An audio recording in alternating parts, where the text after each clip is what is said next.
Kiprah Jati. Ketika saya temui di Singosari itu sangat luar biasa. Di situ ada dua image besar. Selain Singosari sebagai daerah pusat kajian kebudayaan, Singosari juga sebagai kota santri. Ini hal yang sangat luar biasa saya temukan di masyarakat. Dan secara iklim sosialnya, masyarakat Singosari walaupun mereka memang sangat halus dengan didukung dengan suasana alam yang sangat luar biasa sekali. Makanya menarik ketika saya mengadakan beberapa event-event secara sosial dan budaya. Kenapa kok sosial dan budaya? Karena budaya ketika dia berdiri sendiri, budaya itu tidak akan bisa hidup. Tetapi dengan budaya itu bersinergi dengan sosial, itu malah akan hidup dengan subur. Selama ini yang kita lakukan adalah bakti sosial tetapi dalam ranah kebudayaan. Salah satunya juga dari kami, dari perguruan Arya Sailendra Padepokan Wangon. Kami mengatakan telah melakukan kegiatan-kegiatan, salah satunya adalah mengikuti acara internasional pemuda, yakni Youth Music Competition yang diadakan di Cibubur satu bulan yang lalu. Di sana bahkan anak-anak kita dan sesepuh-sesepuh Singosari yang kelihatannya kolot dengan kebudayaan, mereka membawa teknologi canggih dari Singosari, yakni teknologi bambu aksara sandi braja. Yang teknologi teropong itu bisa mengalahkan teropong bintangnya Boska. Dan diakui oleh Profesor Muhammad Yunus. Beliau salah satu penerima Nobel dari Bangladesh yang pada hari itu hadir. Beliau mengakui ternyata dari bambu yang dirakit oleh anak-anak kita bisa meneropong hingga dimensi kelima. Walaupun orang itu awam tidak pernah meditasi, dan ini bukan sihir, ini teknologi asli. Sejatinya kenapa saya tertarik dengan Singosari? Banyak sejarah-sejarah teka-teki luar biasa yang masih sangat tersembunyi. Dan banyak teknologi-teknologi leluhur yang disembunyikan dengan rapi, dan jika dikeluarkan benar apa yang dikatakan Eyang Jatikusumo.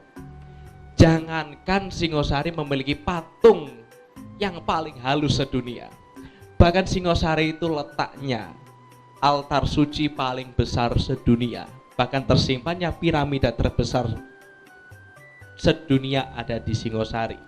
Maka kami mencoba untuk menggandeng kesadaran masyarakat akan kebudayaan. Kemarin juga kami mengadakan acara gelar pengobatan gratis, yang di situ kami adakan juga seperti kampanye kebudayaan. Yang di sana selain orang-orang berobat, kita melibatkan 17 desa sekecamatan Singosari.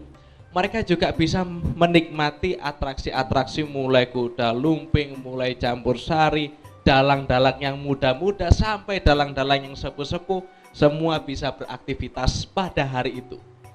Ini adalah pergerakan budaya sehat dan sehat berbudaya. Iya, terima kasih, matur nuwun. Nah, para penonton Dama TV yang kami muliakan, khususnya warga besar, anak cucu Ken Dedes di Singosari. Coba bayangkan, sebenarnya potensi kita untuk menggetarkan negara ini lewat Singosari masih sangat memungkinkan. Mas Ahmadi, beliau itu seorang praktisi yang sangat detail sekali berpikir secara praktis bahwa hidup itu sebenarnya mungkin hanya memilih sesuatu. Tolong, setelah penjenengan mendengarkan apa yang disampaikan yang muda, yang sepuh itu, terus punya kesimpulan apa Mas kira-kira? Monggo. Matur nuwun Mas Yati.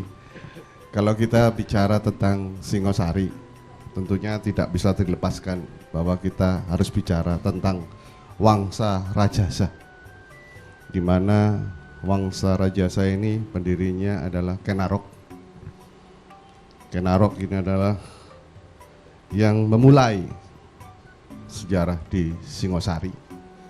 Walaupun sebelumnya Singosari itu hanya dikenal sebelumnya adalah Tungapel. dengan ibu kotanya Kuta Raja. Dan Tunggula Metung itu hanya sebagai seorang akuwu. Akuwu kalau sekarang mungkin setingkat camat, bagian dari kerajaan Kadiri. Pada zaman Ken Arok mampu merubah segalanya. Dari yang semula hanya berpangkat akuwu, kemudian Ken Arok didukung oleh mayoritas para Brahmana pada waktu itu, sehingga beliau menjadi raja yang pertama di Singosari.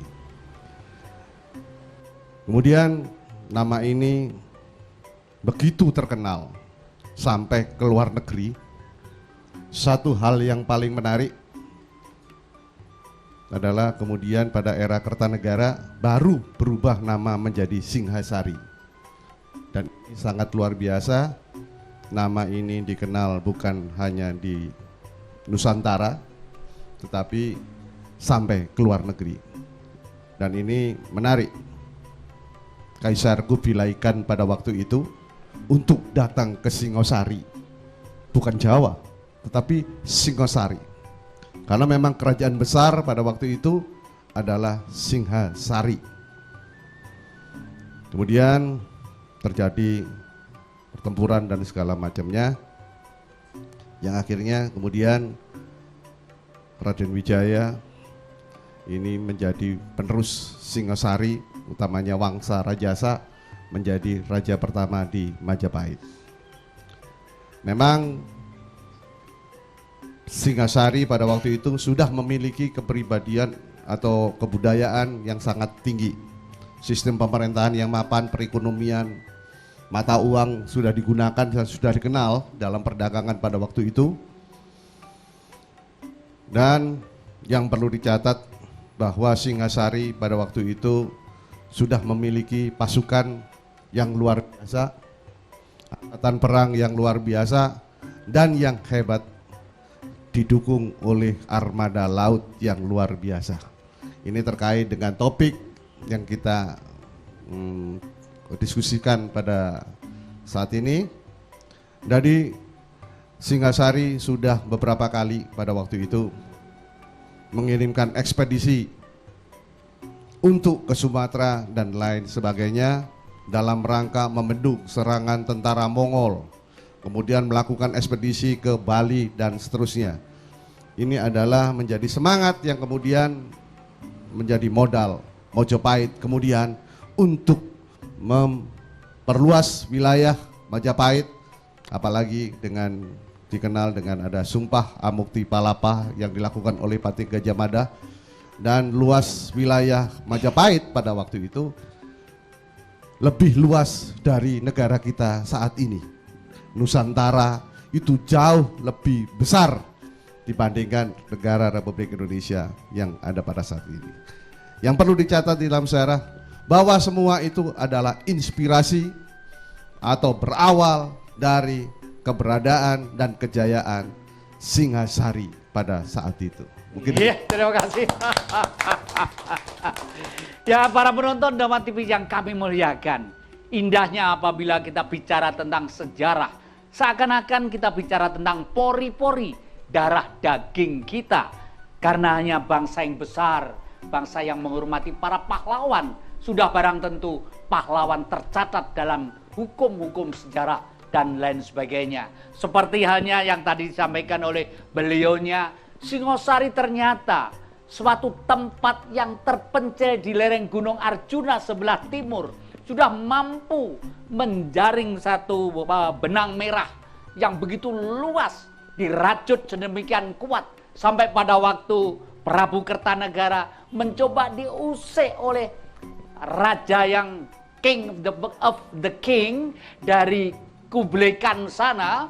Apa yang dikatakan oleh Prabu Kertanegara? Tuan-tuan telah mampu mengarungi sungai Huang Ho dan Yang Sekiang. Tetapi tuan-tuan, andai kata tuan-tuan bisa mengembalikan alur sungai Berantas kembali ke puncak Gunung Arjuna, itu lebih mudah daripada memenggal leher Prabu Kertanegara. Coba bayangkan sedemikian hebatnya. Oleh karena itu mari kita pertahankan Singosari supaya berkibar di dunia demi kepentingan kita bersama. Jangan kemana-mana, masih dalam semangat Kipras Jati. Ya, terima kasih. Yang kita ambil daripada sejarah Jinggasari pada saat itu adalah semangat kebangsaan dan semangat nasionalisme itu. Ya, amit-amit dulu belum ada nasionalisme Pak Jati, tapi di Jinggasari sudah ada nasionalisme. Ya, seperti Pak Jati tadi utarakan pada waktu utusan Kaisar Kublai Khan datang ke Prabu Kertanegara, pada saat itu Prabu Kertanegara suruh tunduk sama Prabu Kublai Khan. Prabu Kertanegara mengatakan, Jinggasari yang maritimnya kuat, yang armadanya kuat, itu bukan cuma negaramu. Kipras Jati.